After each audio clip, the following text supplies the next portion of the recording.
हाय दोस्तों, वेरी नमस्कार। कैसे आप सब लोग। जैसे मैंने आपको बताया कि हम लोग फिज़िक्स पर्टिकुलरली और मैथमेटिक्स जनरली पढ़ेंगे, क्योंकि अगर हमको फिज़िक्स पढ़ना है तो हमें बेसिक मैथमेटिक्स आना ही चाहिए।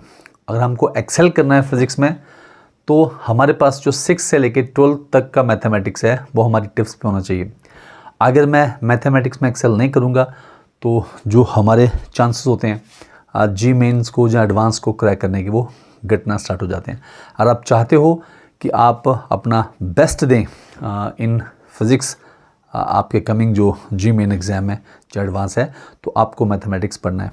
किस लेवल का पढ़ना है?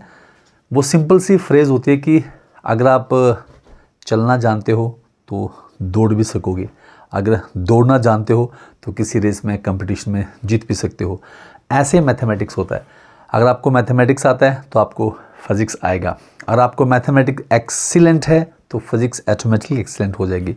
हम लोग 6 स्टैंडर्ड से ऑनवर्ड जो बेसिक मैथमेटिक्स है जिसे कहते हैं कि as a language of physics, उसको पढ़ेंगे और कोशिश करेंगे कि आप लोग हमारा सहयोग दें और जैसे आपको हम सुझाव देते हैं उन सुझाव को फॉलो करें। मैं 3 सुझाव दूंगा, उन तीनों सुझाव के साथ स्टिच रहिए और विश्वास रखिए आने वाले समय में, चाहे वो नीट एग्ज़ाम हो, चाहे जी मेन एडवांस हो, चाहे एनडीए हो, आज और कोई कम्पिटिटिव एग्ज़ाम हो, आपकी सेवाओं के लिए कहते हैं प्रशासनिक सेवाओं के लिए आप उसको क्वालिफाई कर सकते हो। तो सबसे पहले मैं इस बात को मान के चल रहा हूँ कि आपको टेबल्स आते होंगे, तो आपको टेबल्स जो हैं वो आने ही चाहिए, क्योंकि ये पहली एस्पेक्ट्स है। दूसरा, मैं ये भी मान के चलता हूँ कि आपको जो स्क्वायर रूट होता है, स्क्वायर रूट और क्यूब रूट, ये आपको कुछ लेवल तक इसकी समझ होगी।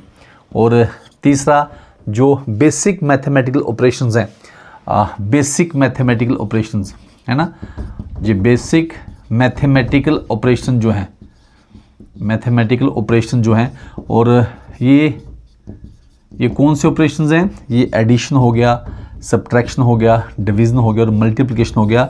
ये आपको छोटे लेवल पे आते होंगे और आने वाले समय में हम आपको कैलकुलस का मतलब इनका हाई लेवल जो है, डिफरेंशिएशन, इंटीग्रेशन, लिमिट, वो हम आपको सिखाएंगे। पूरी कोशिश करेंगे कि स्मूथली आपको इस तरीके से प्रिपेयर किया जाए मैथमेटिक्स में, ताकि फिज़िक्स आपके लिए एक बहुत ही ईजी सब्जेक्ट बन जाए। और उसके साथ ही क्योंकि मैं पर्सनली मानता हूँ मटेरियल साइंस आपको बड़ी आसानी से आएगा अगर आपको मैथ फिज़िक्स आता है। तो मटेरियल साइंस का मतलब कि केमिस्ट्री, कि कैसे मैटर जो है अपनी शेप लेते हैं, कैसे क्रिस्टल बनते हैं और कैसे रिएक्शंस होती हैं, कम्बिनेशंस होती हैं, वैलेंसी क्या है, वो बड़ी आसानी से हम निकालेंगे, क्योंकि it's the game of 92 elements. Study table में हो सकता है 130 के आसपास भरे हम लोगों ने। एंथ्रोपोजेनिक कह सकते हैं आप लोग, ट्रांसयूरेनिक कह सकते हैं, मैन मेड कह सकते हैं, आर्टिफिशियल कह सकते हैं, वो बाकी हमने खुद बनाया लैब में। और जो नेचुरल में पाए जाते हैं 92 एलिमेंट्स, उनको ही समझना है। उनकी इलेक्ट्रॉनिक कन्फिगरेशंस क्या है, कैसे उनकी वैलेंसी, ऑक्सीडेशन स्टेट क्या है, कंबाइनिंग कैपेसिटी क्या है, वो आसानी से हम लोग समझ सकते हैं। ठीक है, तो हमारा मेन मोटिव है छोटे छोटे लेवल पे मैथमेटिक्स को पढ़ना और फिज़िक्स को एक्सेल करना।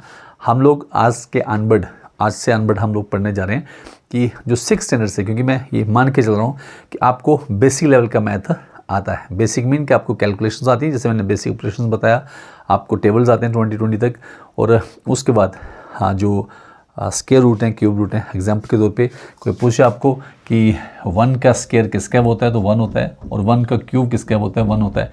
ये 20 तक आपको आने चाहिए, ताकि क्योंकि आने इसलिए चाहिए कि हमारी कैलकुलेशंस को आसान बनाते हैं। जब हम अलजेब्रा पढ़ते हैं, सर्ड्स पढ़ते हैं, उसमें ये हमें हेल्प करते हैं।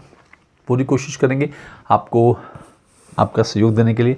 हम चाहते हैं कि far flung area, rural India और जो अर्बन इंडिया भी है, वहाँ के जितने भी बच्चे हैं, अगर वो चाहते हैं घर में बैठ के पढ़ना, तो फिज़िक्स बाय गुदीफ हिंदुस्तानी ये पेज को आप लोग फॉलो करें और फिज़िक्स बाय गुदीफ हिंदुस्तानी चैनल को सब्सक्राइब करें, शेयर करें, प्रेस करें वाले आइकन को। जब न्यू वीडियो में डालूं तो आपको नोटिफिकेशन मिले। आपका कोई सुझाव हो तो कमेंट बॉक्स में डाल दें। मैं पूरी कोशिश करूंगा कि आपकी कोई भी क्वेरी होगी उसको सॉल्व करें। कौन सी बुक्स हमें पढ़नी है वो बात की बात है, पहले एनसीईआरटी को सॉल्व करते हैं 6 से लेकर 12 तक, और बीच बीच में जब प्रैक्टिस सेशन चलेंगे उसमें हम लोग आपसे इंटरेक्शन करेंगे। और क्लास प्लस में हम अपना ऐप भी जल्दी लॉन्च करने वाले हैं और जो हमारी क्रिएटिव टीम है वो आपके साथ इंटरेक्ट रहेगी, आपको सुझाव देती रहेगी time and again. Thank you, जय हिंद, लव यू गाइस।